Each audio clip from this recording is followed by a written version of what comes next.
Let's develop that thought. Nobody, I mean, maybe I did at the very start of this debate, mention over-the-top content. You, Luke, have mentioned how a mobile operator may well be looking to, any mobile operator would be looking to get into the content business more directly, into owning that content. But there's a zillion and one OTT suppliers out there who are also looking to get into the IP space. And whether it's a YouTube video or whether it's any third-party video supplier, but it's also the Sonys and the Samsungs and the LGs who are building increasingly smart TV sets with widgets already enabled. And whether that widget is just a weather widget today or a Google widget, you know, in other words, a simple device, there's no reason why it shouldn't be a more complicated entertainment device tomorrow. How do you see this panning out? Well, I see it as a great opportunity, and there's, you know, we at Vision are already providing these kind of services to content owners and broadcasters to connected television.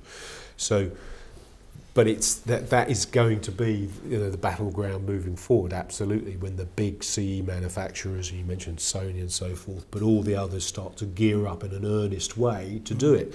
But we're already experiencing the issues which these manufacturers face, is that this is not their traditional model, because Sure. they're moving into a service model. Absolutely. Which they don't really have very much experience of. Theirs was build it, ship it, sell it, Yep. you know, and move on. But a service is completely different kind of activity. But you can see the appeal. Absolutely. Why bother with one margin in a high street retailer when you can get a modest margin on a monthly basis thereafter? It's absolutely, and I believe it absolutely it's going to happen, but how it plays out will depend on the big players doing the right things and not making mistakes like Yes. other big players have done in the past. Mark? I was just about to say that I think it is happening. I think televisions are becoming smarter. But there's also a big area of discussion, and that's the one of, you know, how does content reach the end customer? At the moment, it goes through, say, a pay TV operator, An like aggregator. Sky, an Yeah. aggregator. So And that aggregator could be a telco. It could be any number of again, trusted third parties that you might go to. It might also be YouTube.